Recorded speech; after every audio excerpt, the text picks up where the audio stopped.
I Okay. will very shortly. I've got it up and I am going to it. Okay. And I am going to go away.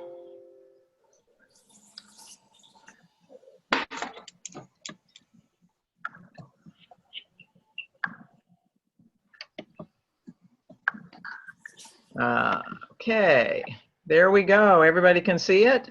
Yes. All right.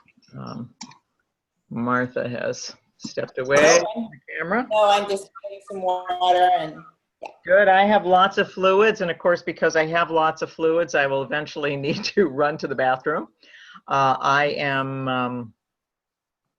I've got doors and windows open, so at some point it might get a little cool, but right now it's lovely in our wonderful fall weather we're having here in New England. yeah. So tonight, we are revisiting to all the other ladies, I'm psyched to be here at Pamela's Wisdom School. Okay, yeah, they're wrapping up that estate for her aunt. So, you know me, guys, whenever I take a deep dive, you get to see that deep dive too. So, a book that I had ordered, it hadn't been published yet, but I put myself on the please send this book when it gets published, arrived, and that was actually toward the end of last month. And it's one of Ken Wilber's 700-page books. So, you know, and it's one I've waited for a long time. So I took a dive into that, and when I wasn't really in that space Sunday night, and Leslie and Denise came, and I don't think either one of them were in the space to talk about it. But I spent yesterday from about 10 a.m. until 8 p.m. back in a deep dive in the book. And I also ordered, I'm listening to the Audible version. So what I love about that is that I can listen to the Audible version and get the overview of a chapter, and then say, now I have to go back and read it and underline it. And so sometime in the next, well, I'm going to have all of July off. I'm going to go in and I'm going to really get some in-depth notes. So I know I've had this conversation with Noelle, but I was trying to do what Ken Wilber did. I was trying to build a meta model of all these developmental theories. Mm-hmm. And when he came out with integral psychology in 1996, I said, well, don't have to do that anymore. You know, when somebody's scholarship is better than mine, I am willing to appreciate it and acknowledge it. So that's what I did. So tonight's questions are, what does it mean to wake up? What does it mean to grow up? What does it mean to clean up? And how do these activities inform the new reality we're creating? So that's where we're going with it. And let me see if I can get this to go forward. So I'm going to tie back to this because this has been the framework of what we've been talking about all along, really what the Wisdom School is about and the body of work we're doing. And working with the upper triangle and the lower triangle, and this ties in very closely to what Wilber is talking about, because the lower part, which is the lower mind, emotional and physical body, and the personality, is all that he's talking about in the part of the model that talks about growing up. So this is the developmental models, and we'll look at what some of those are. And then waking up is about these three upper triangles. You know, the higher mind, the higher intuition, and the spiritual will. And part of my personal mission is to, I've spent most of my adult life working on growing up and cleaning up. And now at this lofty age of 69, I am really putting my resources in waking up, because there are a lot of traditions that have a lot to offer us. But to Wilber's point, until we get grown up enough to be able to take what we receive from those deep meditation states, we really can't fully benefit, nor can the world benefit from our service. So the growing up and cleaning up is pretty important. So integral life practice, for those of you who are not familiar with this, Ken Wilber and his team, his group, we started talking about this the first time May 22nd, 2016. So it's almost a year to come. Wow. Yeah, that's like Well, more than a year. Pardon? More than a year. More than a year, yeah. 13 months. So Wow. I find it interesting. What I love about Amazon is they tell me when I ordered a book. So I get to see my own process. So I saw when I ordered the book that led to last year's deep dive. Once again, it was one that had just been published. And then I was able to trace back to 2002, these other times. So he has a model that he's put together 4 things: grow up, wake up, clean up, and then show up. And show up is all about our path of service in the world. Is when we have all of this, where are we going to show up with it? So we'll go there. So just in case you wanted a little light reading, a little Wilber here. So Integral Vision, the one in the blue, is really made for, it's a picture book. It's worth getting, even if you get it as an ebook. It's a lovely, lots of graphics, lots of photos. It's just a beautiful book. That gives an overview of the whole integral meta theory. The one that started me going last year is this book over to the right of it on integral meditation. Another light read. It's a fairly light read, and he talks a lot about, I just went back to it because I wanted to revisit. He's got a whole chapter on integral relationship and presencing in relationship, and about we, that is very powerful. So, it's something that I need to digest a lot more before I can bring out to the world. But I know that it gave me questions that I need to ask of myself in every interaction. I'm thinking, Noelle, of some of the dialectical, in that conversation. So, the one that just came out is The Religion of Tomorrow. Wonderful vision of the future for the great traditions, and the kind of the why and the how. Integral Psychology is the one I read in 1996 and said I can stop working so hard now to build a meta model. Noelle, did you say you read Sex, Ecology, and Spirituality? I have not read it. I do have a copy of it, though. Okay. I apparently read it in the 90s because I have all my little things that show when I've read a book, all my little flags and everything.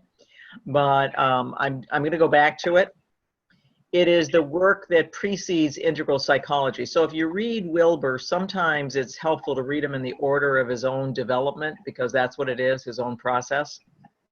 And then integral spirituality is kind of the foundation, the early work that led to the religion of tomorrow. So if you wanted to start with Wilber after we talk about it, I certainly would say get integral meditation, and even get the ebook of Integral Vision. Some of the graphics you'll see tonight I clipped from that book. So Wilber also has, the organization is growing, and they are working on really creating more resources for people who want to have an integral life practice. So the integral life practice covers all areas, it's mental, physical, emotional, spiritual life practice, and some good structure for somebody who wants to practice it. As you can see, I'm only at 0%.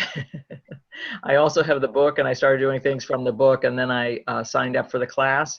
And Full Spectrum Mindfulness is another class that is available. And as I said, this is my new area of commitment. So it has a lot about meditation. So here is growing up. I think, Jennifer, we talked about this before. You have some background with the spiral dynamics as well. Martha, have you seen this model, the spiral dynamics model? Yeah. Okay, I'm assuming you said something? Okay. Um, I said yes, sorry, I was on mute. In an earlier class, you put this up, sorry. Okay. Super. So I have been attracted to developmental models for most of the last 20 plus years. In the 80s, I was doing work around moral development with Kohlberg and Gilligan's work. Most of my professional life was spent in the field of personality and applications of personality to the workplace. And then we started adding moral development so we could talk about values plus personality and some of the interactions that happened. So when this model became available through Don Beck and Christopher Cowan, who popularized the work of Claire Graves, it really fit with a lot of what I had seen in developmental models, both of moral development and cognitive development. So the key is that we develop through multiple lines, and it is a spiral. It's a spiral that goes up, and as we move up through the stages, we increase in our ability to comprehend complexity. So each one is more complex, more inclusive than the prior stage. So if you think of it as a larger container, so as you move up, the container gets larger and larger and can hold more.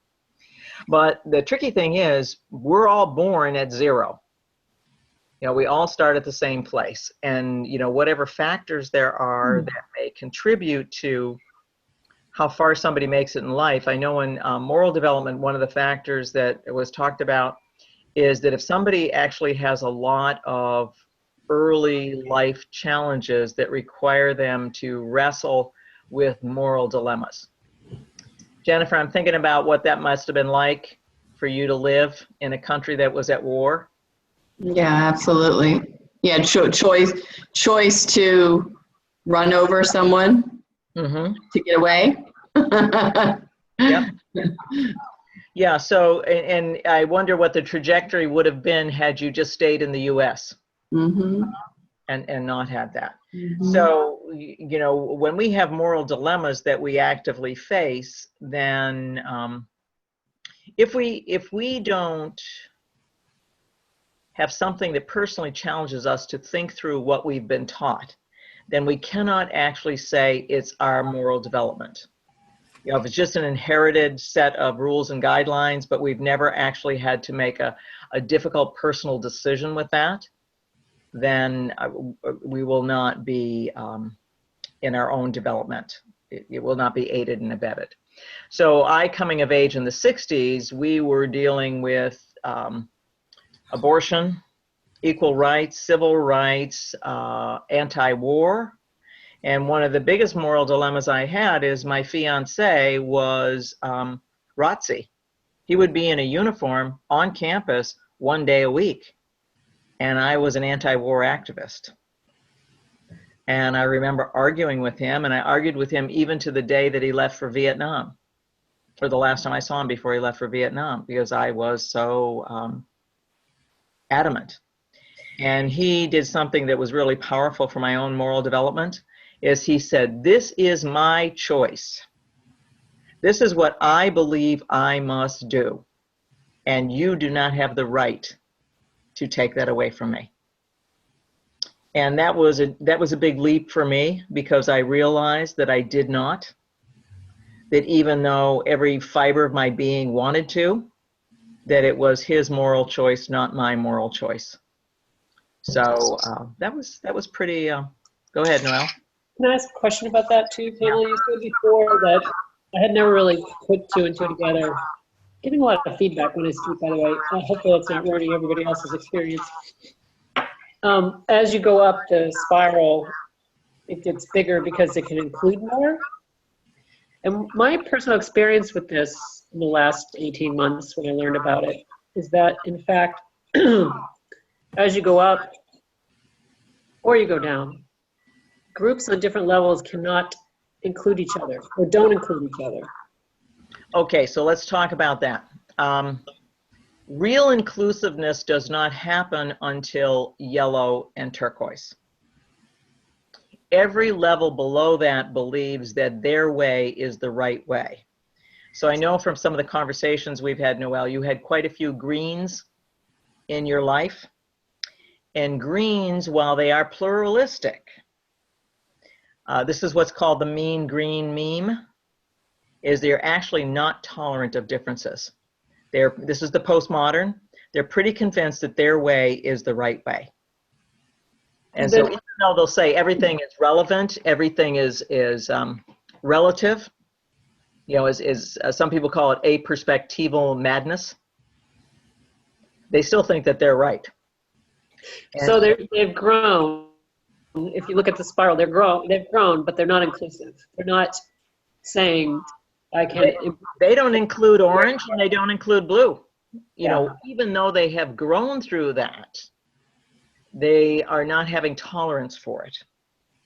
It's only as you get up to yellow and turquoise that there's actual tolerance for it. There's an appreciation that that is a developmental stage and that people with support can move through that, or they can stay there. And that the world needs to be able to hold space with some boundaries. So it's not the fuzziness of green.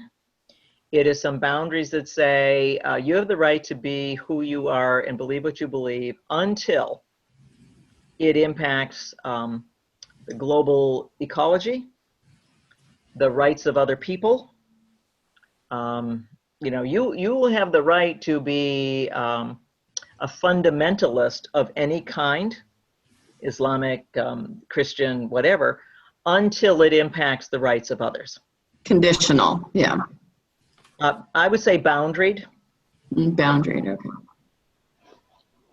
So by the way, there's a company here in Boston that has developed a test, an assessment to help you learn which level you're on. yeah, there's a lot of people working in that space.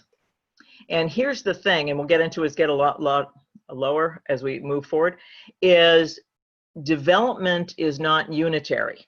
So when we talk about the different lines, my cognitive development was always ahead of my emotional development. My cognitive development was ahead of my moral development. So there's a lot of lagging as we catch up. And then the whole social sphere, that probably lagged the most relationally for me. So, and that's what we're talking about, mapping it through different lines or intelligences. So groups evolve. So when we talk about where we are on the planet today, we now have a significant number in green. I think it's at 5%. We are still largely in orange and blue. So that is, you know, blue is the largest segment, which is traditional and authoritarian. So I don't know how many of you have seen Lalou's work on this. So Lalou in Reinventing Organizations is actually trying to bring teal or work with organizations that are teal. So he has this lovely graphic that talks about the different ways that when you're working with these organizations, you can recognize them. So I personally have a lot of difficulty working with greens. It's easier for me to work with oranges than with greens, because at least with oranges, I know the direction they're going in and I can kind of help them get some results. You know, I may cringe sometimes on some of their policies, and I'm, you know, I bring a lot of things to them to rattle their cage around employee well-being. One of my big things is to talk about recycling the water bottles in car dealerships. That's like my radical green thing. So, but looking at moving from egocentric, which is red, the wolf, and that's what he characterizes as kind of street gangs, mafia, other power-driven codes. And decision making is egocentric, my way or the highway. And, you know, poor at planning and strategizing because it's impulsive. We start getting to the traditional one, which is blue in the other model, is ethnocentrism, which is my people. So more wars are fought between groups at this level because each is convinced, and Jennifer, that's what we're talking about when you were in Sri Lanka, is it was between two traditions, and as I understand, it's still going between two that are convinced. You know, when we have fundamental Islam and fundamental Christianity, we've got these two ethnocentric saying my way is right. So You're saying more wars are fought at this pluralistic? no, at the conformist. At the Oh, at the conformist. Sorry, I jumped ahead. Okay. Yeah, at the conformist. Okay. Wars won't get fought at pluralistic because nothing happens at pluralistic. Because when you want to make sure that you take in every possible view, you wind up getting lost in it. You know, you cannot come to consensus, you cannot come to action. So it's extreme egalitarianism in the pluralistic. If everyone gets to have a voice, those are the meetings that never end because everyone has one more thing to say. Most of the clients I work with in the orange space. So I understand them. They do not understand me. However, they are able to reference that they get how different I am. And they will say, you know, one of my clients calls me a kook. He said, well, you're a kook. You're a good kook and, you know, useful kook, but you're a kook. And that's his way of saying, I don't really get you. You bring us things of value and help us see things differently. And you make my head hurt. But fundamentally, it's not a space I understand. So. Yeah, it's been my experience that to take organizations through this, they have to have a reason to move from orange to green or green to blue. That teal, that makes sense to them on the level that they're in. Yes, absolutely. Or else there won't be any. So part of what I think about as a strategy is what can I present that would be attractive? You know, what can I bring to them that would, because that's how Wilber's really fleshed this out in his Religion of Tomorrow, is we have two impulses, the one that pulls us forward and the one that we use to reach down toward the level before. So one is eros. So eros is when we're reaching up because, and this comes out of Whitehead, he's pulling from Whitehead, we see something emergent. We don't understand it, but it has some attraction for us. And then as we move forward, we also reach back to those that we have just come from with agape. You know, the love of that kind of love for the place that we have been.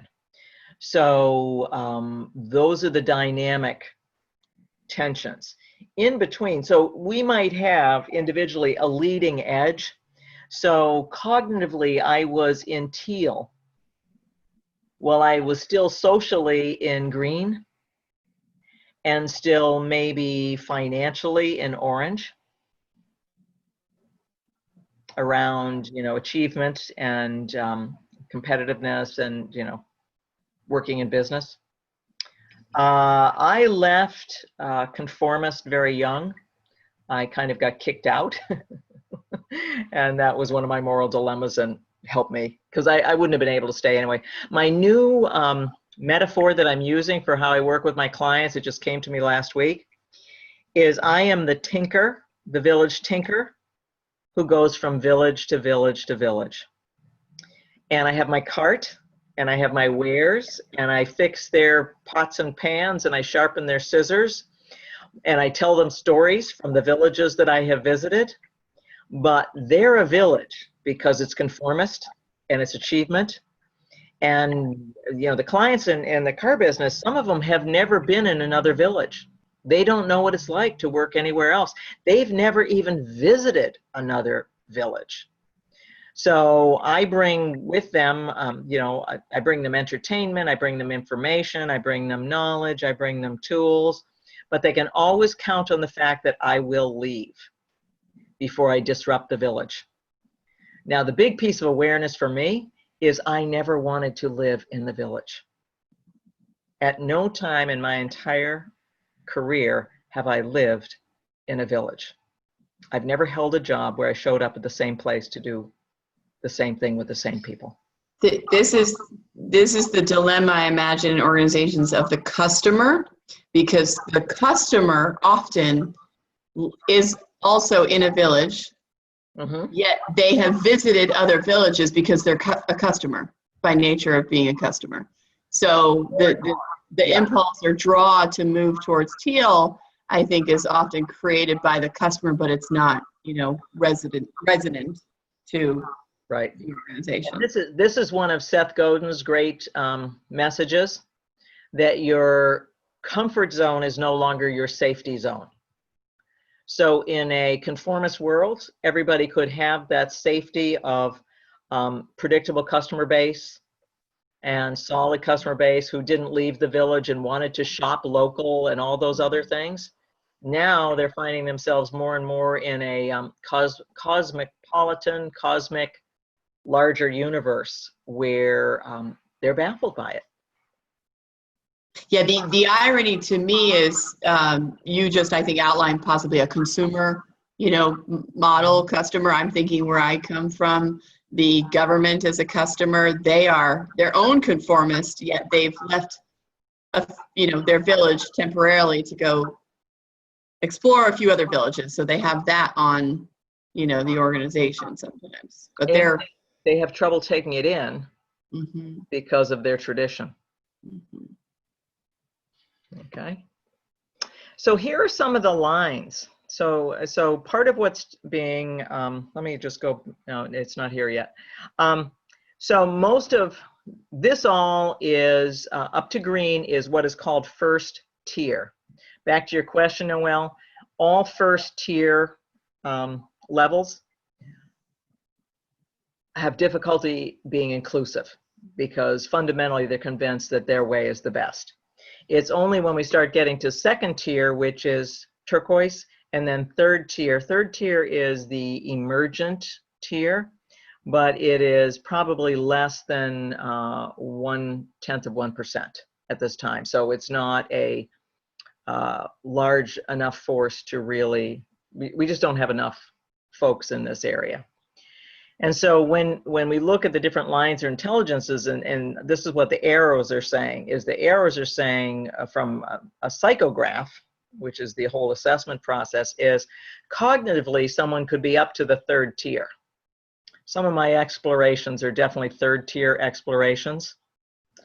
Interpersonally, I don't think I would even put myself quite that high. I would say, I'm moved into second tier. And then psychosexual, emotional, and moral. So growth is not even. And so there are leading edges and lagging edges in an individual. That's also true of a society or a culture. Is the culture may be, and usually the way it works is we have our great thinkers who start proposing certain ways of being in the world, and it's often after a lot of other people die that their thinking becomes more mainstream, and then it can be interpersonal and psychosexual and moral, but it's a leading cognitive edge. Here are some pretty well-known theorists, starting with Maslow, and let me just get this up here so I can see. Gebser was one of the ones to have a meta theory, and then Commons and Richards and Piaget and Aurobindo have the cognitive development. Maslow, you see, let's just go back to that one because it's pretty well known, is the deficiency needs are first tier. So, Maslow talked about having, Brian Johnson's calling it a +1 or a -1. -1 is in a deficiency state, +1 is in a growth state. So up until green, it's all driven by deficiency states. So do I have enough of what I need in food? Do I have enough of what I need in safety, belongingness, and self-esteem? It's only up in the second tier that we start getting into questions which have shaped the dialogue that we've been having of, you know, what is my vision? Where do I want to go? What is my purpose and potential? You know, the whole self-actualizing discussion. And then really moving up to self-transcendence and the larger cosmos. So, yeah, I did that again. So spiral dynamics, we saw the spiral. Keegan, some of you are familiar with the work of Keegan from Harvard and his levels of ego development. And he ties it also, he's got a couple of books. What is the development DDO organization? Development, no. Yeah, I just pulled it off the shaft list. The everyone culture, something like that. So what is he like? Lalou is trying to move into that second tier, the fifth order, the systemic, the global view, or the flex flow as it's called, with autonomy and construct aware. But in their approach to it, they cover the lower levels and they see it as they work with organizations at different levels from first tier to second tier. This is the work of Lovinger and Cook-Greuter. I have been fascinated by this for a long time, and Susan Cook-Greuter, and she has a lot of great YouTube videos, has an assessment for this ego development. And she also, for a very steep fee, will debrief it with you and conduct a coaching session. So on July 5th, I will have that session with her. And she said that she gives homework, so I'm looking for that. But it's about where you are in this development and where you might want to go from there. So stay tuned. I'll let you know. She's actually local. She's in Weston, so we'll see. And here's one of those wonderful infographics that I absolutely love. I love when people do this and they do it well. So this is the whole grow up, wake up map. So it's just another way of looking at it. And up in the upper right corner is the all-qual model. And I've taken that out to clients a number of times and used it to organize our discussions and organize our activities, because this, you probably all know about the 9 blind men and the elephant. Everybody here know that story, the parable about the 9 blind men and the elephant? They are all touching a part of the elephant and trying to define what the elephant is. So the one touches the leg and says, oh, truly it's like a tree, it's big and thick and broad. And other one touches an ear and it's like, you know, a palm tree and the leaf, and they go through. Well, that's what I find it's like working with clients, is depending on the viewing point of the person I'm engaged in the conversation with, they might be in any one of these 4 quadrants. And I need a way to organize the discussion around, are we talking, because the project started off with being the upper left, because it was about employee and customer engagement. So it was all about the interiors. But as we've done that for a number of years, we eventually have to, it was about the upper left and the lower left, because we did a lot around culture. Do we have a culture of engagement? What would a culture of engagement look like? Well, but then operationally, they have a lot of systems that work against that. They have a lot of performance measurement and practices that work against that. And that's the upper and lower right. So by the way, there's a great group, and it's Integral Coaching of Canada. They have tons of resources on their website. I just got their whole reading list. I can send the link out to you later on, but I think, Noelle, I may have filled your inbox with some a while back. There's a journal, Integral Journal, and it's no longer being published, but they had a whole volume on coaching. integral coaching, and there's some really good material in it. Okay, I was supposed to skip that. Here is, so this is my growing area. This is what I've been digging into for 20 years without really being able to find a home or a teacher or a methodology. This is the wake up side. So grow up, we just talked about that. I think that in Western psychology, we're well prepared to talk about growing up, and we have a lot of resources.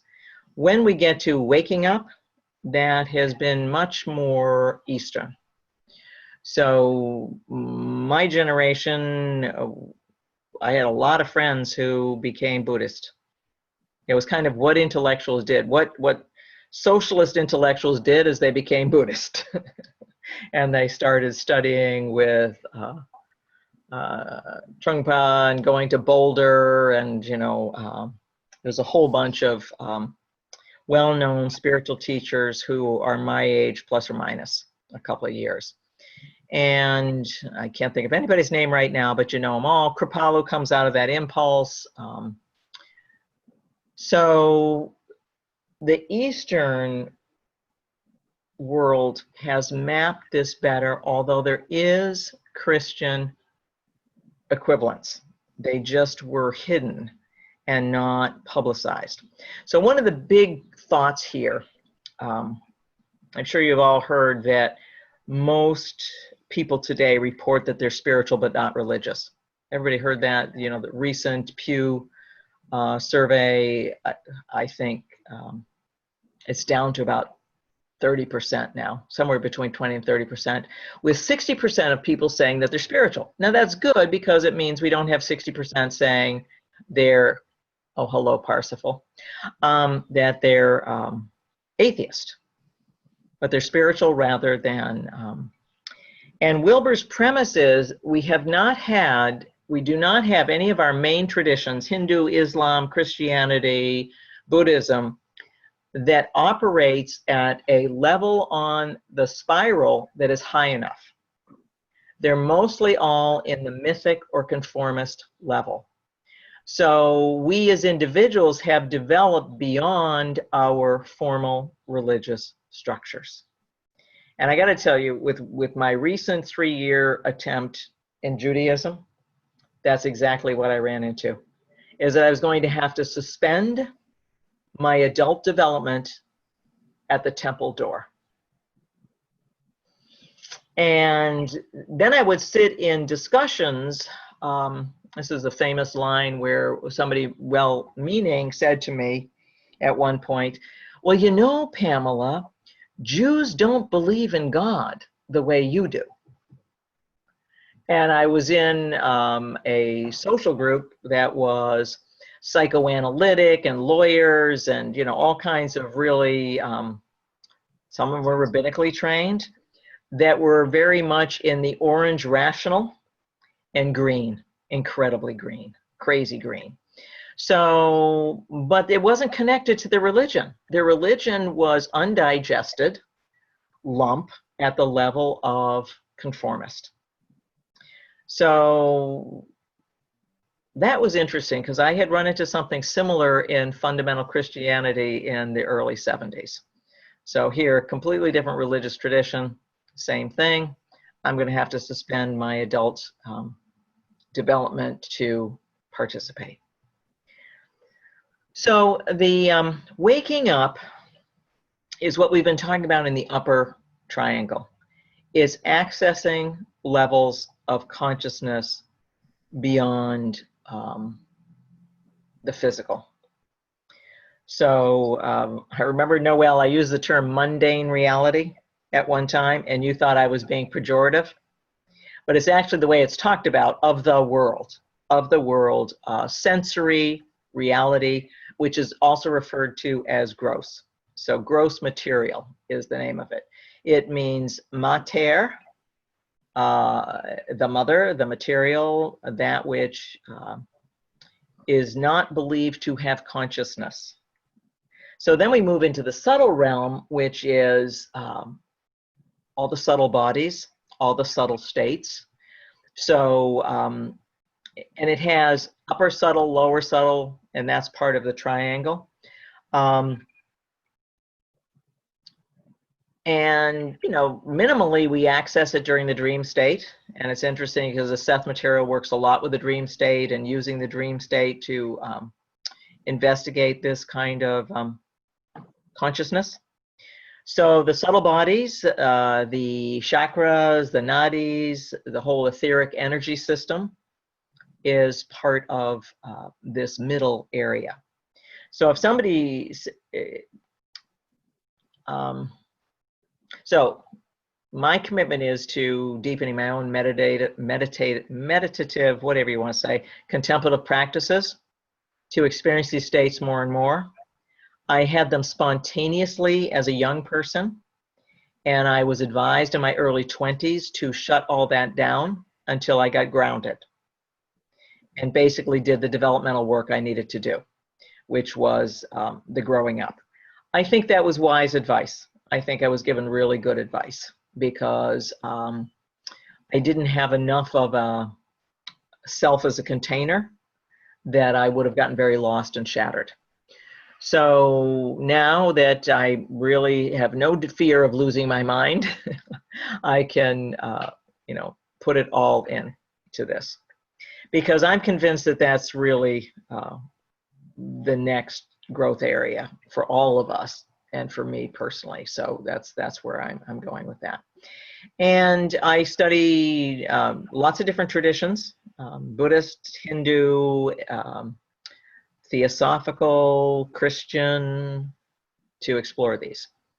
So another deep dive I've been doing is in this very obscure Theosophical stuff, which is all about the causal body.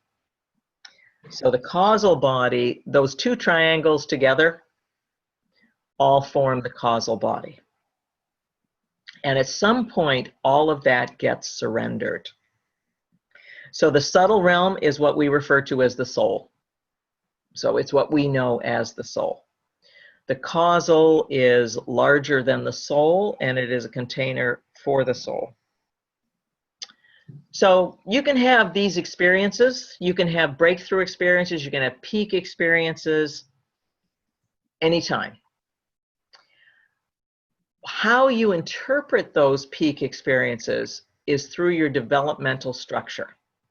So if I am at the level of mythic and I have a peak experience where a being appears and speaks to me, or I'm hearing a voice guiding me where to hunt, or any of those things, I will attribute it to the gods. I will make an offering. Noelle, you started by talking about Bali. There's a certain amount of that animistic tradition that's still there. That is, you know, Buddhism as a formal structure is much higher.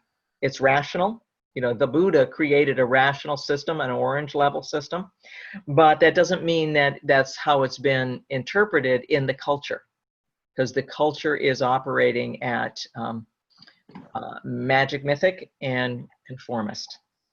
So how we come back and talk about that. I'm also thinking of Christian experiences. Jennifer, you probably have some of these, and Noelle had some in the past year, where people are traditional. So they're having these experiences and then wrestling to find a way to explain it within their tradition, because they don't want it to violate their tradition. So that's where the interaction of the two start getting complex. So all religious traditions have these interior states. Some traditions talked about it more. So for example, in Islam, it's Sufi. In Judaism, it's Kabbalah. Christianity is mystical Christianity, of which there were many mystics medieval Christianity until the Inquisition decided it was a little too threatening, because if people have direct access to God, they are not hierarchical. You know, if God's talking to me directly, why do I have to listen to the Pope? And then, of course, what ended it all was the Enlightenment. You know, great rational. So DePern has written a book, and so this is kind of what Wilber's talking about in the Religions of Tomorrow. He's saying what we need is to have our great traditions become conveyor belts, that's the language they're using, to help us move up developmentally, so that no matter where you are in terms of these states, you have a home within your tradition. That your own personal spiritual development through meditation and contemplation will not cause you to have to leave your tradition. And in the Religion of Tomorrow, he talks about what each religion might look like. You know, so how they would talk to their children who were in that power god state, or in the magic mythic, how they would tell the religious stories so that they made sense in that. So it would be about having a personal god that gave you a feeling of safety, that you could talk to, and about miracles. And then he came up with some funny names for these power heroes, various gods, you know, Krishna and Blessed Mary, kind of like Wonder Woman and other things, because at that level, that's the understanding. So this is a power god you can call on in your personal relationship. And then continuing on up through Orange, which is when most of us were going to college, when we were in Orange, Achievement and the Great Rational, and most of us had tremendous difficulty reconciling whatever religious tradition we had been raised in. So, because we just couldn't make sense out of it rationally. So what I experienced recently in Judaism was all these very rational people taking the Old Testament and trying to make rational versions of the Red Sea parting, you know, and it just was kind of ludicrous. You know, it just didn't work. So, you know, each of these traditions has the potential of helping us move through our own state development. So how's this tracking? Good. I'm realizing too that a lot of those rituals are about connecting with humans, with other physical bodies. They're really not about connecting with God. Right. So there's reasons for community. You know, this is some of our oldest traditions around community. So where do you find community? In your village. You know, the village and the church are big aspects of socialization. So the other thing he talks about is cleanup. And this is, he's really developed his understanding of this more in this body of work. So everybody here heard of shadow work? Shadow work was very popular in the 80s and 90s. And we call it in coaching saboteurs. That's one of the languages. You know, another way you could talk about a saboteur would be to say it's a shadow self. So what these are parts of ourselves that have been disowned. So they get repressed. They're either unacceptable to our ego ideal or unacceptable to our friends, family, social group. They can be the source of shame. So they become undigested, buried and undigested. So they have actually, in integral life practice, put together a way of working with shadow. They call it Shadow 1, 2, 3, and it's part of a daily practice of mindfulness, about recognizing when there's a part of you coming up that, and the best way to find it, and this is what I was taught a long time ago, is to follow the behavior. Mm-hmm. So when I have behaved in a way that is incongruent, and for me, a lot of it was around anger, I just have to follow the behavior back to see what the root of it is, and that it was shadow. Parts of myself that I was raised with a lot of image management, and because I was raised with image management, the more you are painting pink paint on things, the more likely you are to have shadow. And the shadow would erupt, and then I called it being struck nuts. Like, what happened? You know, I just felt struck nuts because there was a part of me that had been disowned that under certain conditions came to the fore.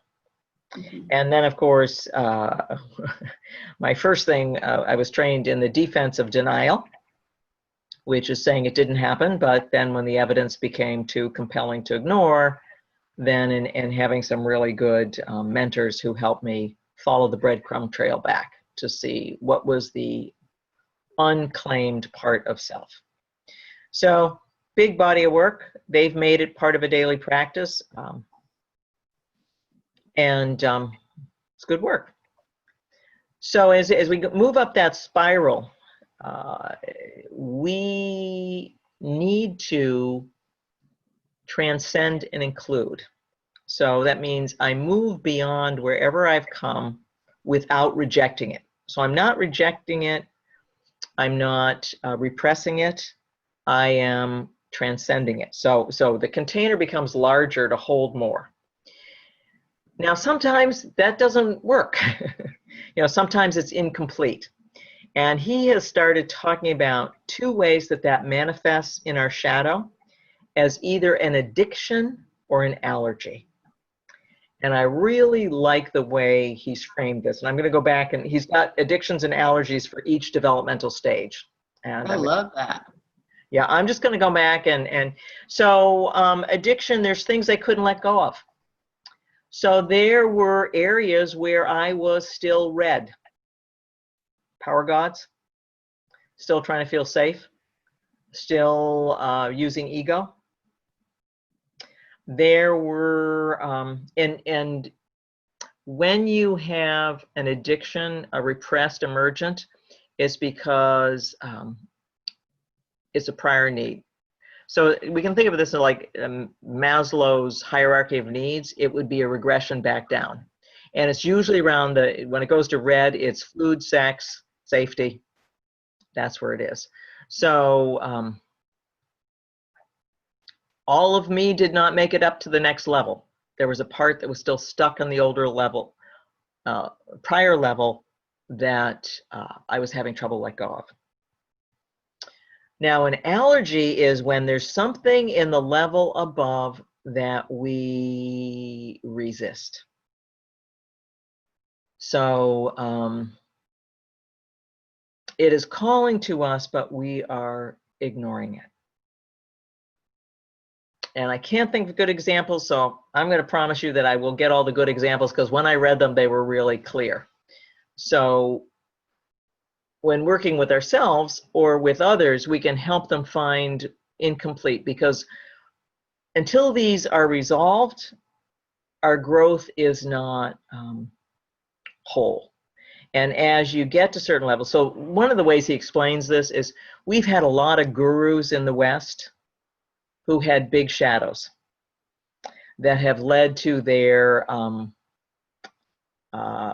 public shaming, because there were parts of them. And so I remember one of the examples was gurus who like to collect Rolls Royces because they were still at an addiction to the red stage, or were still using their guru status to control all their followers. So even though they may have been enlightened as a state developmentally, and that's why it was really hard for so many of the Buddhist teachers to come to the West and all of a sudden have these students who didn't come from a conformist, ethnocentric tradition. So Buddhism as a developmental stage, that's where it was. So the gurus wound up not knowing what to do with the open sexuality, with the lack of respect for the guru. So gurus are protected within their native culture by a conformist tradition. So take them out of that container and it's no longer protected. So that's kind of my current understanding as a surface. I just know it's really powerful work, and I'm going to keep digging into it. Here's one that was also powerful for me is, you know, when we're talking about going from gross to subtle to causal, each one of these has a dark night of the soul. Now, you may have heard of that in the Christian tradition. St. John of the Cross was the one that was most known for it. He was also in conversation with St. Teresa of Avila, and she was experiencing her own dark nights.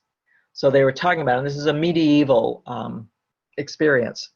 But there are actually three, and each one is a surrender. So to move into the subtle realm, you have to let go of the gross realm. So that's what's called die to self. You may have heard that expression. So what it is dying to the gross sensory body and embracing a higher order subtle realm of the soul. But the one we haven't heard much about, or at least I hadn't, was the dark night of the soul, when you have to die to the soul to move into the causal body.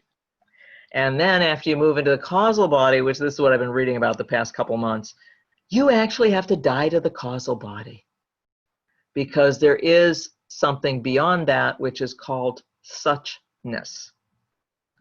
And that's all I can tell you, because it's considerably beyond my developmental stage. But I know when I was going through the dark night of the soul for the census, and it was in the 80s. And I was in an environment where we talked a lot about surrender. And there were some great Christian traditions around surrender. And it was powerful. It was, some of the work was Scott Peck. That was probably the first place I learned about it. You know, he's easy. And, you know, he poses that question, which I think I talked about when we first started this series about many are called, but few choose to heed the call. Few are called, or I forget. Jennifer, help me out. I'm remembering what he says.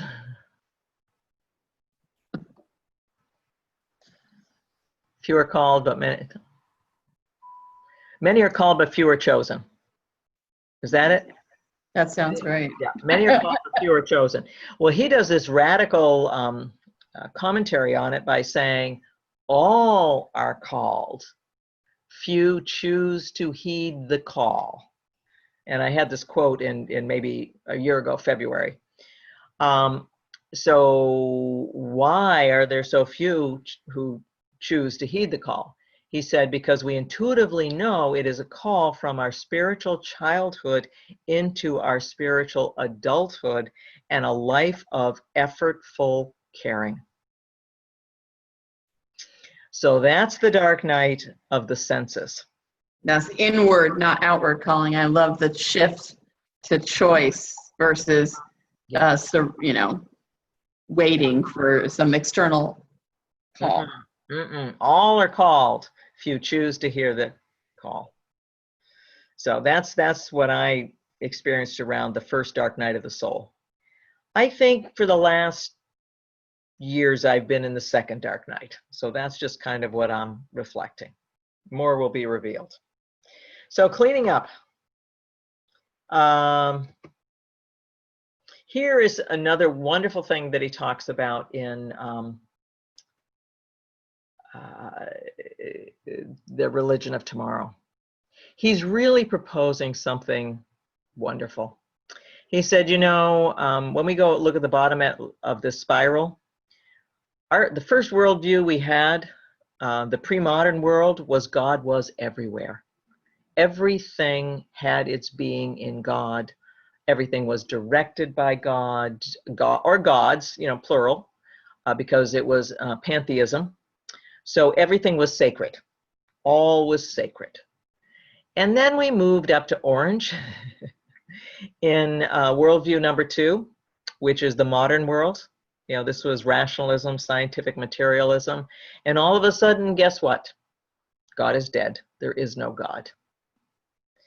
And as we move into this second tier, what we're really moving back to is God is everywhere. But the understanding we have of it now is different than the understanding we had of it before. So this is the coming world of the second tier and the third tier. Yeah, so I know nothing about this, but intuitively, I would think in the coming world, if God is in us. So that shift of choice and the maturity, the growth on the spiral, I could see it just intuitively being in us, which means in everything we perceive and experience. Yeah, it's what he talks about as the holarchical. So everything below us is included in us, and so on up. So it's that kind of comprehension of it is all that is. It is all God. And that's exactly what the Seth teachings say. That's why they use the term all that is. Thank you. It's kind of a hard thing to hold, but powerful. So that leads to the fact that, you know, at two places, God is everywhere.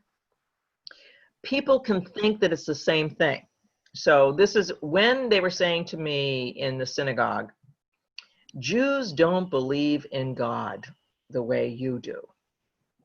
I now know that they were hearing my God is everywhere as a pre-modern world view.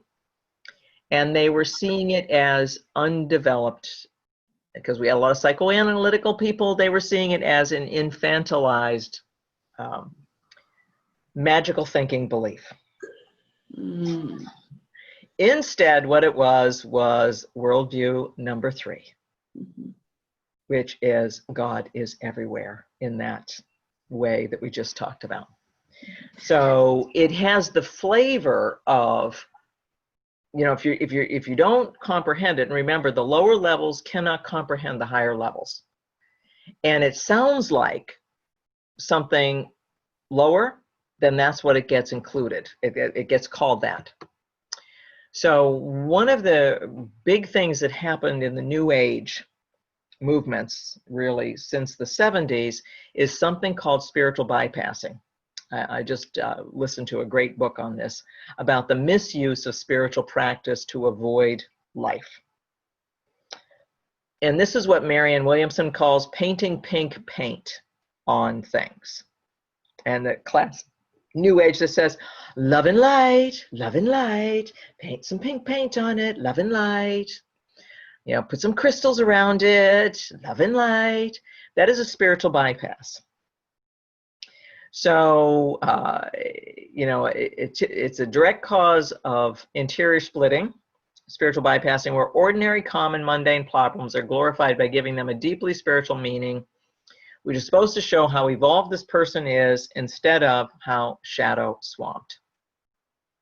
So pre-trans fallacy, and the first time I learned about this was in the 80s, and we had something called the Spiritual Emergency Network, because it was important to find out whether somebody was pre or trans. So pre-rational is that deity mysticism and pantheism, magical thinking as it's called in the ego development models. However, trans-rational is beyond, you know, it's beyond rational. So it includes all of rational. It doesn't negate rational. It is inclusive to reaction, and it says, and there is more. So this is true, and this also is true. So it's important to be able to sort out which is which.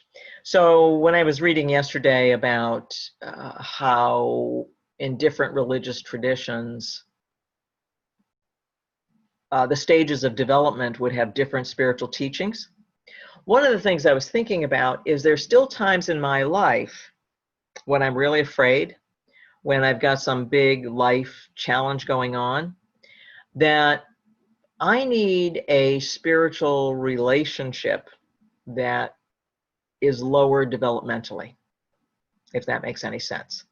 So I want to believe that there's a loving God who's all powerful, who will intercede for me, and that miracles can happen, and that at the level of power gods, or of if I cleave unto God, that's a expression that's used in Judaism too, cleave unto God, that I will be carried. So that is probably amber or orange or red.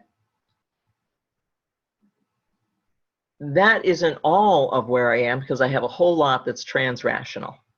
But being able to recognize this without calling it a regressive impulse, to be able to say, you know, when I'm struggling, you know, when my hip was replaced and I was in lots of pain and it was, you know, long nights, 2 and 3 a.m. in pain and awful and alone, I wasn't using my transrational God.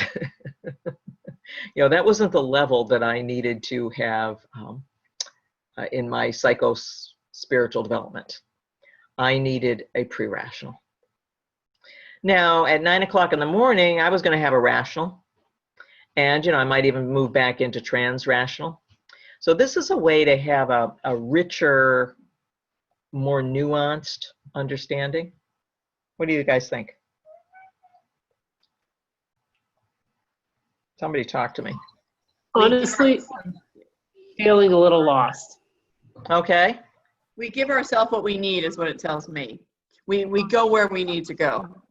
Okay. So if I'm at 3 different levels, then to Jennifer, to that point, if I'm at 3 different levels, depending on who I am, I can go to where I need to go on each level. Once you've ascended to the uppermost level, this is what I hear you saying, Pamela. Yep. That as humans, sometimes this is my words, we know what we need. So in your hip example, hip replacement, you weren't operating transrational in the midst of the 2 a.m. pain. Mm-hmm. You could descend, Mm-hmm. yet within a 24-hour period, run the range because you've been transrational. You are. Right. Right. Once you have achieved that developmentally, it's always there for you.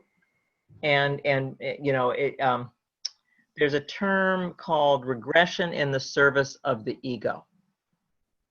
So that we allow ourselves to regress, to go back and capture something that we need to bring forward, or because it is a better holding space for us in that moment. So in that moment of darkness, I needed a different holding space. All the while knowing that it did not negate everything else. And so if we look at the lines, I might say that's where I was emotionally. It wasn't where I was cognitively. Mm-hmm. Cognitively, I still was at transrational, but emotionally, I needed to be a pre-rational. When it's 2 a.m. and I'm tied to my bed and I'm sobbing and, and trying to get pain meds and get somebody to come and let me go pee and wondering why anybody would have wanted to hurt me so much, I was in a pre-rational state. The difference is I knew I was. So that means that there was an observer self who was also available saying, you know, this is where you are. This is not all of you. This is not all of life. My sense is that the Buddhists, because I'm a little more familiar with them, might say if all your intellectual levels in theory were up to transrational, in the midst of physical pain, you would never descend, you would never re-experience pre-rational. I think that's probably, right. They have the ability to do that. Yeah. Yeah, I'm not there, but I think so. Yeah, most of us aren't, right? This is the enlightenment stage. Most of us are not as humans. I mean, so yeah. I hold that as a vision. I hold the vision of being able to come to a place where that observer could be in presence and that level of detachment could be there. Yeah. Right. And as I say, this is my growing area right now. It's, you know, kind of where I see the greatest opportunity for my growth. And it's high range is the way I see it, right? You have range. Yeah. You have range now by having gotten to transrational and the ability to Yeah. expand When as I was still, yeah, when I was still in all those lower developmental needs, this wasn't even comprehension. And this is where, when we look at cultures, we can also say when a culture is there. And even, Noelle, back to talking about working with clients, if you have a client culture that's there, for me to try to have a teal or transrational conversation when they don't know if they're going to be able to keep the doors open, then that's grossly insensitive of me. And that's kind of like Peace Corps stuff of just not being in touch with who you're out there trying to save. Right, you need to meet them where they are. Right. Mhm. And then show them the way to a new place. Right. Knowing that more than one stage is unlikely. You know, that if I'm going to be working with them, I'm going to work with just the intention of moving them one stage. Yeah, and this maps against what's his name? Dave Logan's work in Tribes. Mm-hmm. He only has 4 stages, so it's a little easier. Yeah. And he But, gives you specific things to help them get there. right. So, yeah, developmentally, they say a minimum of 10 years to move a stage. Because you simply have to have enough experience and process that experience to expand your consciousness. Yeah. Well, and I was just writing something as you were talking about how cognitive awareness does not create the transformation. Suffering does. Suffering certainly has been the impetus, but yeah, this is something. I mean suffering not in a negative way. I mean suffering can be negative. Mhm. It can also be a process that you have to go through to really live it. You can't just know that you need to do it and start doing it. So I talk about 2 kinds of pain: educated pain and ignorant pain. So what I had before my development, or what drove me to development, was ignorant pain. I was in pain. I didn't know why I was in pain. I didn't know how to stop being in pain. I didn't know the causes of it. That, I have feedback from many people, was a big driver that forced my development, so that I could comprehend. And that's what I mean about moral development. The likelihood of more moral development is experience. So the more moral dilemmas you're faced with, the more complex or rich experience, the more you're likely to grow. So my ignorant pain became educated pain. So even when I'm talking about being, tied to my bed in pain at 2 a.m., that was educated pain. Well, I felt the feelings at a primitive level, and I was aware that I was flashing back to a pre-rational time of childhood trauma. I also had the adult observer self who had a whole container to understand this. So that's the developmental process. And that was the suffering. So the 2 kinds of suffering: the ignorant suffering and the educated suffering. I guess I also see educated suffering as that irrational state that you can have. Maybe you weren't in this, but I certainly experience this regularly at 2:30 in the morning. Oh, That yes. ignorant space that space of knowing I'm stressed or I'm upset, and knowing that I'm going to be okay if I just go through it right now. Yeah. So the days of like freaking out of waking up at 2:15 and staying up till 5 are gone. I just say, okay, now what can I do at this time? Here we are again. We're going to have a gloomy couple of hours, and we're just going to say, okay, tomorrow morning everything will be fine. Yep. Yeah, so it is that being able to hold it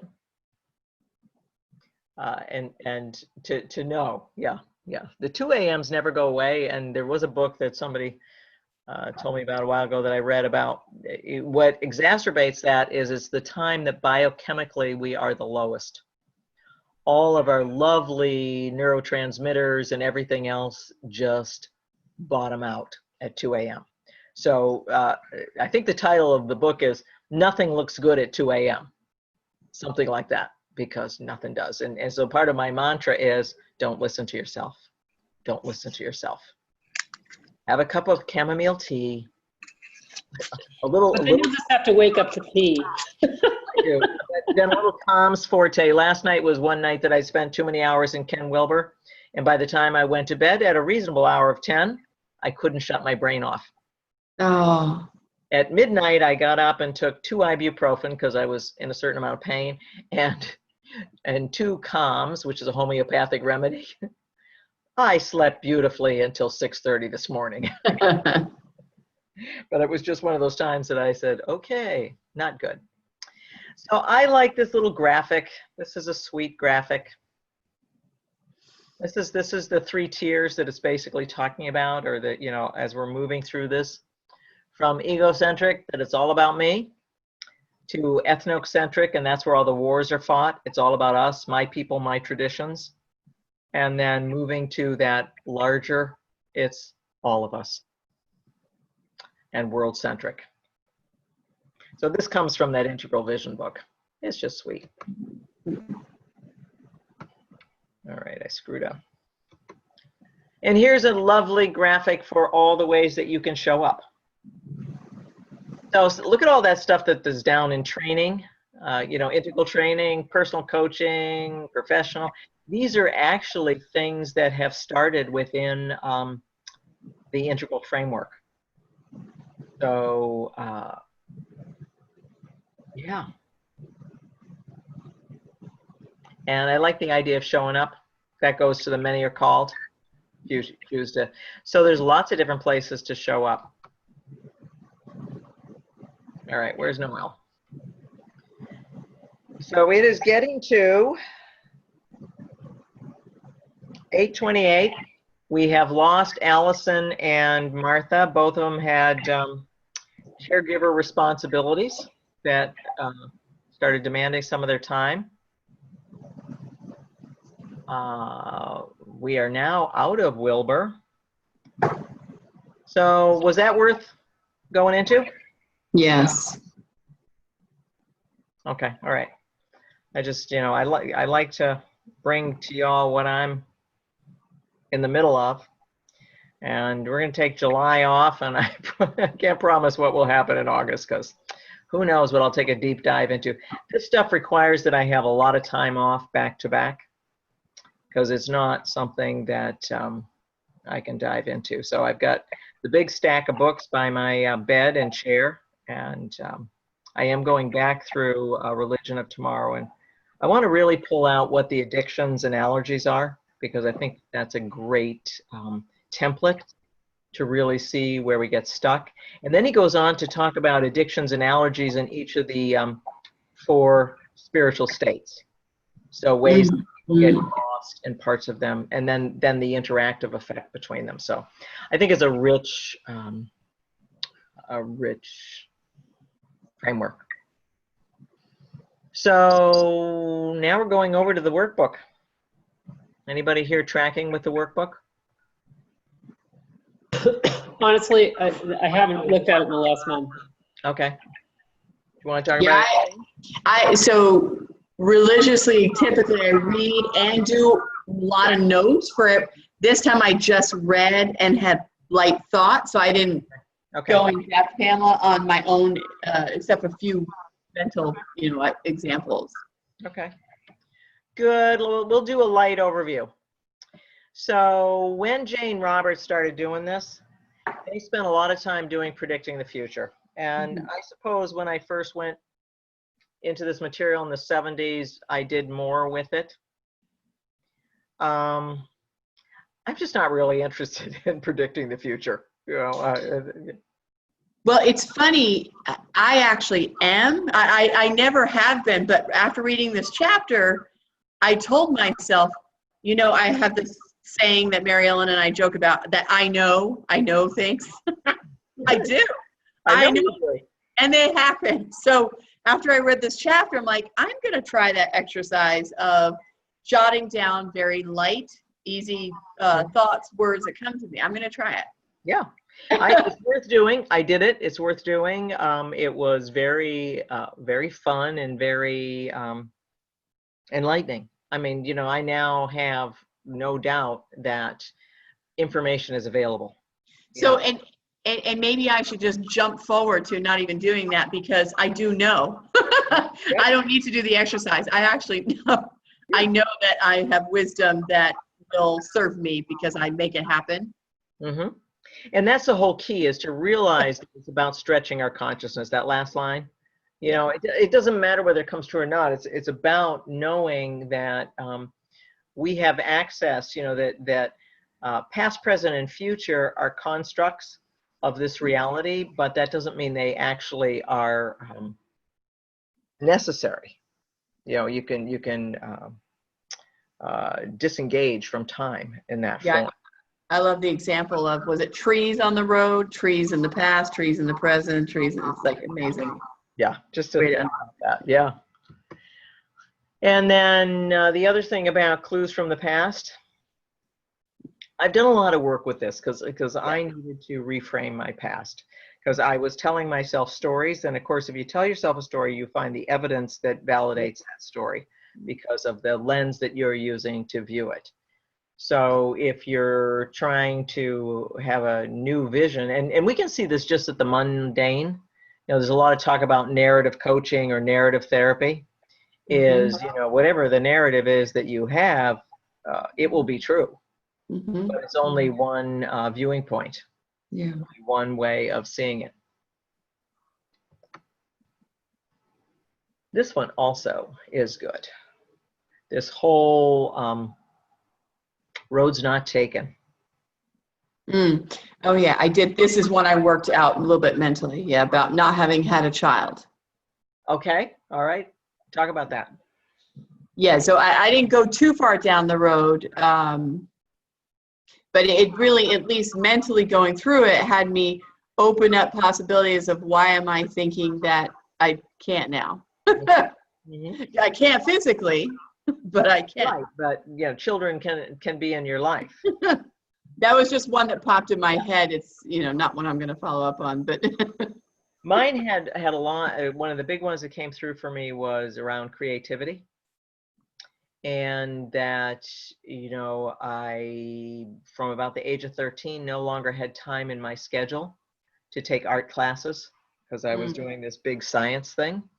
And so, you know, actually in my 50s, I picked up that thread that had been left back then as part of this, just kind of going back and saying, well, was there a road not taken, and can I do that? And then I talked about the exercise that I've done with photos, is really trying to look at who the woman was. This is another exercise that comes from this, is trying to look at myself. I put together a whole bunch of photos from some times that I was really, really happy. And that I could see how joyous I was in those times and what it was that had me so happy. And every one of the times I was being wildly expressive.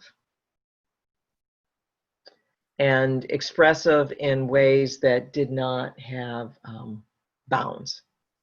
Creative, but it was dance, it was movement, it was being funny, being playful, being outrageous, and with no self-sense, you know, that I was just delighting in the moment and delighting. Low self-monitoring. Low self-monitoring. No self-monitoring. Yeah. Because I was so caught up in the impulse of. Yeah, you may have had high self-sense, by the way. Yes. Okay. That is a great differentiation. Great. I was really in myself. You may have had high self-sense. Yeah. So, going back and finding those threads, Yeah, that's great. and then using that to attract it into your life. Oh, this is one of the ones that makes most people cringe. Oh, I when- love this one. Yeah, It's good. yeah. I was listening to a woman recently as she was talking about her family and co-workers and everything. I really felt like I was an exchange student to a foreign country, because I had I had the memory of once upon a time I might have known some people like that, but it was so long ago.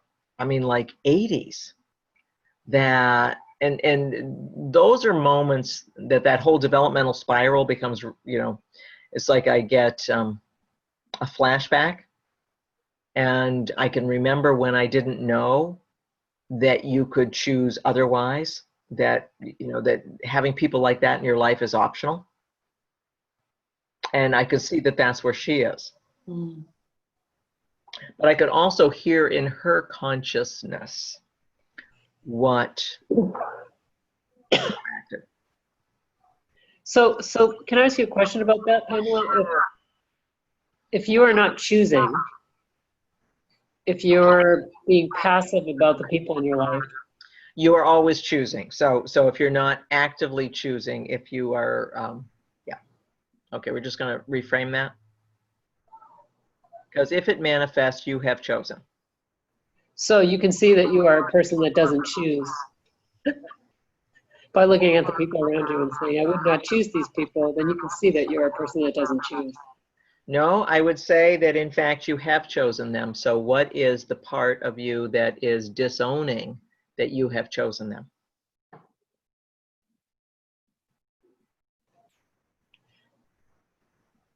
Well, what if you, this is something, the reason why this is so on my mind right now is I've had these conversations with my son.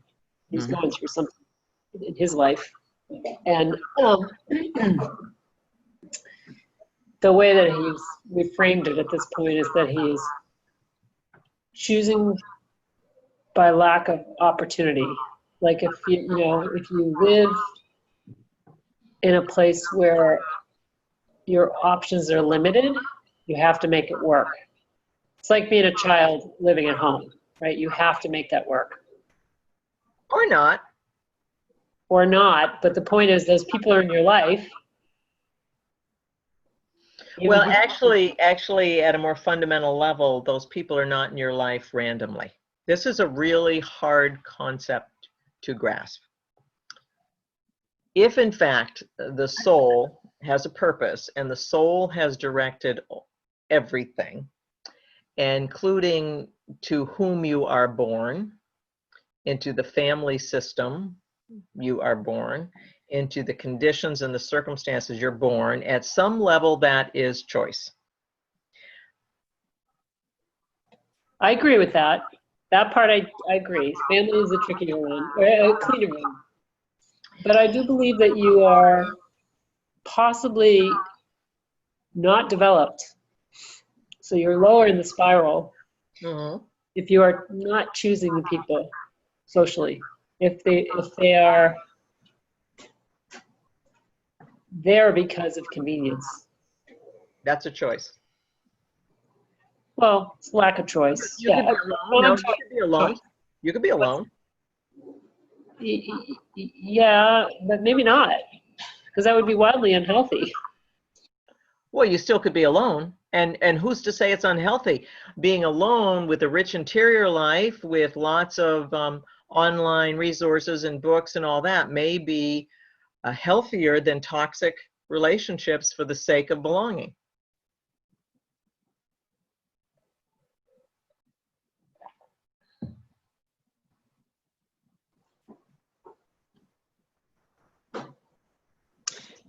If this weren't your son. It's more than the sake of belonging. It's more than that. It's not just belonging. It's also being able to function in a world. You have to have people. You have to. in order to be able to learn or grow, or if you don't have access to things, the resources are the people around you, then you have to find a way to get along and be with those people. If you're from a small town, sure, you could choose to be alone, be a hermit, or you could choose to find a way to make friends within the environment so that you can function well. Or you could hitchhike to the next town. Maybe, Maybe. maybe not. Yeah. Not if you're, I honestly think that this is an adult, a mature adult way of looking at it, that you have choice. I think when somebody is not at a place of complete control over their lives because they're doing something or they're required to do something, they're still living up to somebody else's expectations because they're a child. It's still choice. I Yeah. know this is really hard for you to take in.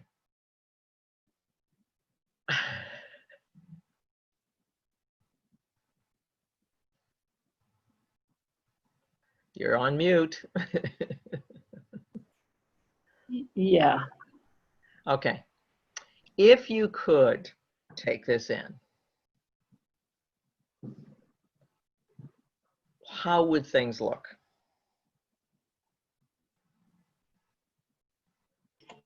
What I said before was, I can take it in. What I said before is it's about the level of your development. If you're on a lower than orange level, or orange, you will work hard to get along in that environment. So sure, the people around you are a reflection of who you are. It's hard to be at that level if you're young. We've already established that. So it's less of a, what I'm seeing is that they're in coaching people of that age group. It's not just my son. Some of them are millennials too. They're not developmentally ready to know that they have choice. They're starting to get there because they have lived their lives with other adults prescribing what they will do, choosing their school structure, what they will learn, and their activities along with other things. They haven't had the authority to make their own decisions. So they're now going through this transition of all of a sudden saying, I can choose this because I'm in charge of my own destiny. I'm responsible for my own life. So it feels unfair to designate them as being the kind of person they are because they are making that choice, because they're really not making that choice, if that makes sense. I understand they're choosing their family. Their soul has chosen their family. But their soul doesn't choose their teachers. At some level, yes.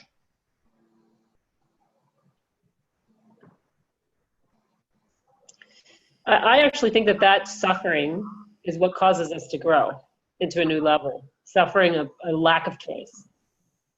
So it's a little bit of my own interpretation. Well, yeah, there are a whole bunch of people who believe as you believe. I believe that may not be necessary, that there is another way. I didn't find the other way. You know, as Jennifer said to me earlier, you know, there are Buddhists who would say that, you know, you could be in that place and not feel what you feel. So I can say that developmentally, I wasn't there. You know, to be in a lot of physical pain in 2 a.m. and regress into kind of a pre-rational flashback of childhood trauma. So do I hold the possibility that another way of being is possible? Yes. Was I able to do that in that moment? No.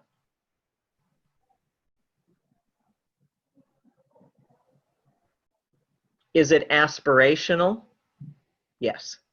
So I would go back and say, you know, what are you holding aspirationally for this?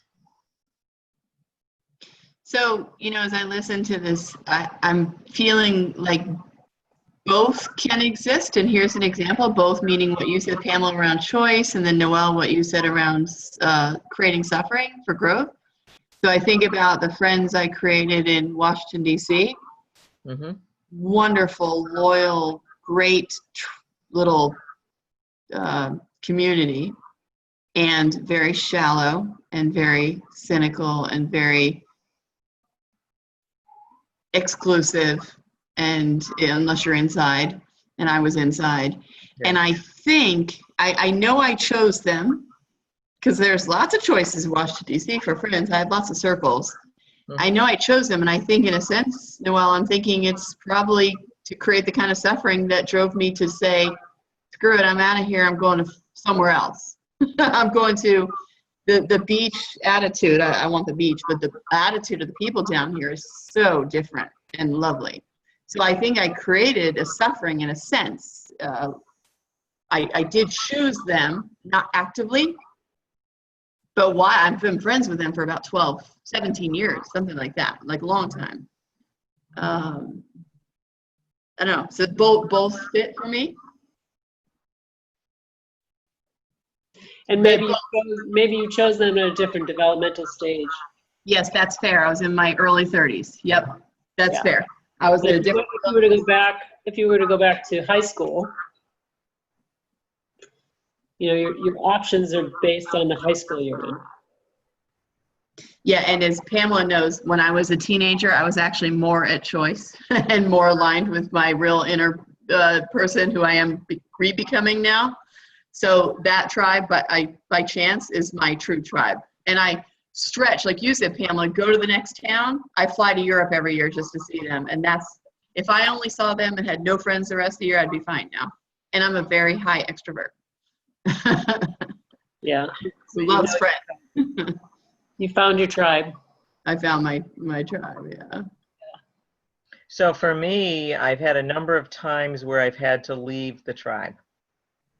The tribe, I think of one of the times that I left Chicago, the last time I left Chicago. It was very hard for me because Chicago was my emotional home. Chicago was my village. I got to travel the world and come home to Chicago where people maintained all the relationships for me, all the social structures. And at some point, developmentally, I had that small, still voice that said, move back to Boston. And it said it to me sitting in my kitchen one morning, and I said, what the fuck? Really? I swore I'd never go back there. And I sat with it for 24 hours because it was clearly, whispered in my ear voice. And then I talked to my sister-in-law, my brother's wife, and mentioned it to her. She and I were close back then, and she said, I'm not surprised. I said, what do you mean you're not surprised? I'm stunned. How can you not be surprised? She said, well, I've had the sense that you've been coming back for these past few years. So as a more detached observer, she could see something I couldn't see. But for me, developmentally, I had this whole regressive impulse that wanted to stay in Chicago.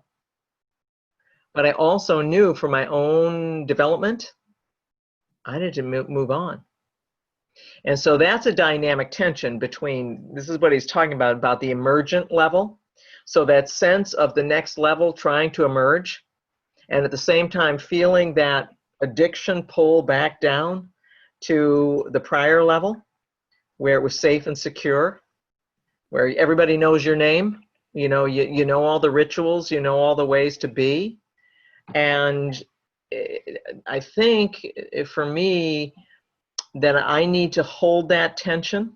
And a lot of the teachers I know have talked about being able to hold the tension between these two poles and not collapse into one or the other. Mm-hmm. Because collapsing into one or the other involves some negation. Because then I'm not transcending and including. Mm-hmm. Moves you down. Splitting, yeah. So have there been times that I have leapt forward in a way that was not complete? Yeah. And I talk about this as my own process is sometimes I have to let my spirit of adventure or that urge from the higher level that's whispering to me, I have to jump for the ring and grab the brass ring, because otherwise my regressive impulse will drag me back down. Oh yeah, just to further on my little example, so having been quite an individual all my life and never really fitting in groups, I think this group in DC was the first time I've been on the in crowd for so long. And did I jump down here without having resolved that whole inclusion exclusion thing that I have? Yeah. Probably, but you know, I'm aware. Mm-hmm. That's it. You know, that gives us a process. You know, it only becomes part of the shadow is when it's disowned. Mm-hmm. So while it's conscious, I'm living in the tension of both and. You know, this is true and this is true. And sometimes I think we have to leap to save our lives. Mm-hmm. You know, that just really trying to do it in a measured way. Noelle, I know you and I have talked about some of these things. It's like the tide pull of the ocean. It is that whole force is so strong. You know, and when any of us are trying to launch, that's what, you know, the pull is against. Talk about getting the time, Pamela. You were saying you need the time to go deep, to deep dive. I just had this realization today that being out of that environment, I had this expanded time and space. Yeah. Because there I was committed to always going and seeing and doing with somebody. So I have this space, and I'm thrilled, frankly. You know, it's funny, that kind of space is probably one of the most valuable things to me. It's kind of the space, the expansive consciousness to know that I have enough time in the day for something to emerge. I'm going to create my assessment. I'm going to create my own leadership assessment. So I've got the summer I was actually going to push it off. And today I'm like, you know what? Actually, I'll start the constructs. Cool. Yeah. You were going to say something before, Noelle. I was just thinking about the challenge. I've never moved. I've only moved neighborhood. Yeah. I've never left this area. And I have found ways to make space. It's been challenging, but I have. Yeah. Yeah. Wow. Yes. You guys are pointing that out to me. Thank you for that. Ah. Well, I can't wait for your leadership assessment, Jennifer. Wildly different. Building it's moving on from authenticity angle of leadership and going to the genuinely. Okay. Well, with all the deep dive you've done into that monitoring, and I think that's something you can move forward. Yeah. Well, I appreciate you both for showing up. I am honored to have such rich minds available to play with in this space. I look forward to being in this call with both of you and you know, having that kind of rigor of wrestling with something, you know, and trying to make sense out of it. I always love that I feel that I can bring something that's only half cooked, that I think has tremendous potential, and you know, it doesn't have to be all done and packaged. Yeah. It's just Sure. this is what is speaking to me right now. You know, I really want to grow that state consciousness. You know, it's just I think all the mysteries are really there. And if I have envy, I would say it's the envy of people that have been able to dwell in that realm. At the same time,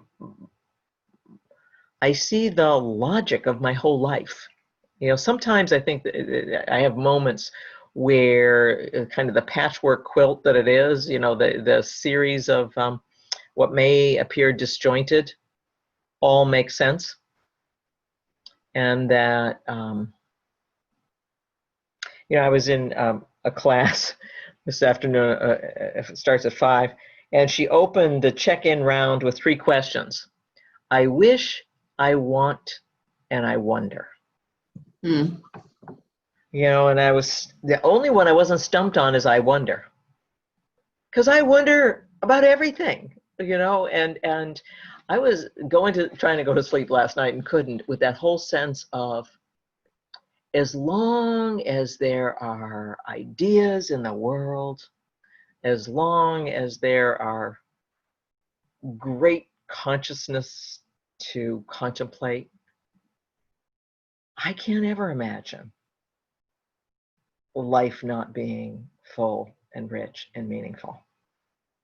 So you want to wonder. I want to wonder.